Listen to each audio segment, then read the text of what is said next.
Hello, my fellow stickies, and today we have our Fast and the Furious Showdown game review, and it's a game made by Activision and Universal Studios. And of course, yes, it is a movie game, and yes, it does blow. It follows the traditions of all Universal Studios games. Um, I'm quite a fan of the Fast and Furious games. I've liked quite a bit of them. Most of them have been a movie spin-off game, but I didn't really mind that. But this game actually goes straight for the movie. Like, you literally play scene by scene for the movie, and there's no character development if you haven't seen the movie. So I mean, if you've seen the movie, you don't need the game at all because the driving isn't as cool as it is in the movie, and all the races and stuff don't get you anything because there's not that many cars. You can't upgrade them that much, and the paint jobs there's like 7 colors for each car. So besides that, if you guys have ever played like a Green Lantern game or a Thor game or an Aquaman game, Captain America game, it's probably made by Universal Studios if it was on the Xbox or the PS3, and they've all blown. If you've ever looked at the G4 review forum or any review forum for that matter, pretty much all movie games suck, and I'm glad I redboxed this game. I don't redbox very many games, but this is one that I definitely made the right call on because this game blows chunks out of the window. And the funnest thing to do in this game is to go 160 miles with your NOS on straight into a wall and see how far you can glitch into the building before the game slows down, stops, and you have to reboot your box. So besides that, besides the obvious where if you run into anything that's over 150 miles, you basically glitch into it, fly out of the game, and the game lags. Uh, this game is still terrible. The graphics are mediocre at best. When you're driving, the character skin display is garbage. They didn't use any of the same voice actors from the movies. They didn't face track them like they did in L.A. Noire. No, they basically just animated some faces, got some voice actors, plugged it all in, and sent the game out half-baked, not even ready to race. The game starts out, and you're in the car that I'm actually in. It's my favorite car because the rest of the cars are these fancy little European cars that can magically flip trucks. And this game is supposed to be realistic, but get this. Once you get to level 50, one of your special abilities is to call down a UFO strike onto one of your enemy vehicles. And 2 UFOs fly out overhead and shoot laser beams down and explode the cars. Yeah. So this game is known for its realism. The real graphics and real weight system. Like once you hit a car, it feels real. Like you actually hit a car and you do slow down. Your car tires move. You don't stay on track. But in this game, it is the polar opposite. You can flip a truck with a 90-pound car. Like, you could probably throw a paper airplane at a car and the car would flip up in the air. It seems like your car magically has superpowers, and whenever you drift, you have to drift with the X button, which means when you actually have like the controller, you have to hold down X with your right thumb and move the stick around all in one motion. So your hands like turn, like at a right angle, trying to move around the car, and then you have to use your left thumb to move it the opposite direction, and it is just terrible. Whenever you kill a car, for some reason it says neutralized, even though the car respawns in about 5 seconds. And that's the same for any game mode or story mission. Basically, the same vehicle just respawns. And this is a survival mode. It's kind of one of the only 3 of the mini games that they have. There's only 3 mini games, and that's terrible. So basically, all it is the main story, which is about 2 hours, and then the mini games, which is about another hour. So it's $60 for 3 hours, and if you do the math, that's $20 an hour, which is $3 a minute, which is terrible. This game is not worth it in any way or form, even if you like all the Fast 6 movies, or it's Fast 6. I saw Fast 6, sorry. I meant to say, if you've seen the Fast and Furious movies, this game isn't worth it at all. It's so easy to get caught in the game. There's so many glitches. The 3 of the minigame modes are all garbage. It's just terrible. The drifting system is amateur at best. All the cars are just copies from other games, and they're not like original cars or neat or upgraded cars like they are if you've ever played Burnout or Need for Speed. You can change those cars completely. You can get a Ferrari and put, the base of a truck on it if you wanted to in Need for Speed. You can change anything you want. But in this game, there's 7 colors that you can pick for your primary color, like 20 that you can for your secondary. You can put stripes and change how your wheels look and your rims. And that's pretty much it. It's pretty garbage, and there's not really anything that you can change or do better at. But anyway, the whole game is just broken, maybe at best, and it's not worth $60 in anywhere form, like I said earlier. The whole game is just the premise of it is the exact same as the movie, except you hear an interview. You're in an interview as an agent talking about it, and you never drive as that agent. You just always, for some reason, you're always just talking about it. You're never actually in any of the incidents. You're just like that third-person narrator that knows everything, all omniscient and stuff.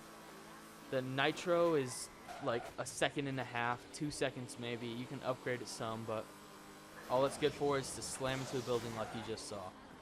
And you see, I slammed into a building and it barely broke my front part of my car. That's not realistic. If I slammed into a building going 150 miles an hour, I'd fly out the window, in through the building, and my car would go through straight concrete walls or brick walls or whatever. It would break through the stone. And this is a muscle car too, which means it's heavy. And you can't do donuts. The drifting system is terrible. Your character moving around just doesn't make any sense in the world. Your character magically is so stupid that they can't accelerate whenever, there's a car that's following them. Your car always accelerates at the same speed, no matter what. Even if you're not holding the right trigger, you'll still accelerate. So the game basically plays itself, and you don't do anything. And when the game finally does get hard, it gets so hard that they put 70 cars in front of you, and you have to try to break through all of them. And that's impossible to break through more than 4 cars, let alone 70. And magically your car can take 1 billion points of damage like a tank. It's so unrealistic. It's it just makes me angry. It's kind of like how Halo's compared to COD. That in Halo you can take so many bullets and not die. But the reason for that is because you're wearing Spartan armor from the future and you have shields. I mean, it makes sense. There's a reason for it. But in this game, just magically every car can take 9,000 bullets, get hit by a tank, thrown into the sun, eaten by the Hulk, pooped out, and then destroyed by Doomsday and still survives and looks perfectly fine with a great paint job. This game really let me down. I think I spent $6 total because I think I had it for 3 days, and it's $2 a day for Redbox. Redbox is a great thing if you haven't heard about it. It's in every single state in America except for maybe Hawaii and Alaska. I'm not sure about that, but I know there's at least something like 1,000 in every 48 states. So it's kind of crazy how many there are, and there's a lot at Walgreens. Some at Target, some at restaurants, some at Walmart, HEB. They're everywhere. And there's games and movies. All the movies that are the Superman animated movies or the Batman animated movies. I always rent those from Redbox because I just spend $1. I have it for a day, watch it twice, capture it on my computer, and then I have it forever. So, it's $1, and if you have the right capture software, you get the movie for $1. And I know some people say, Pirate Bay, ooh, yada, yada, yada. You don't have to pay $1, but Pirate Bay is illegal. It's not legal. And, people have gotten in trouble for doing stuff on Pirate Bay. And I've used some Pirate Bay in the past. I can say that honestly. But, I don't do anything that's, super illegal. For example, I don't steal games on the computer or movies on the computer. I mean, I'll look up recipes and stuff if I, want to make some awesome, cinnamon toast brownies. But, besides that, nothing else really. Back on to Fast and Furious SHMOWDOWN, as I like to call it instead of Showdown. SHMOWDOWN is very, the weight system behind the cars. I've complained about it enough. But, it does feel real once you're on the ground and you don't hit anything, the turning and stuff, the agility of your car, the speed of your car, the health of your car. It does change with cars, but there's only 20 cars in the game.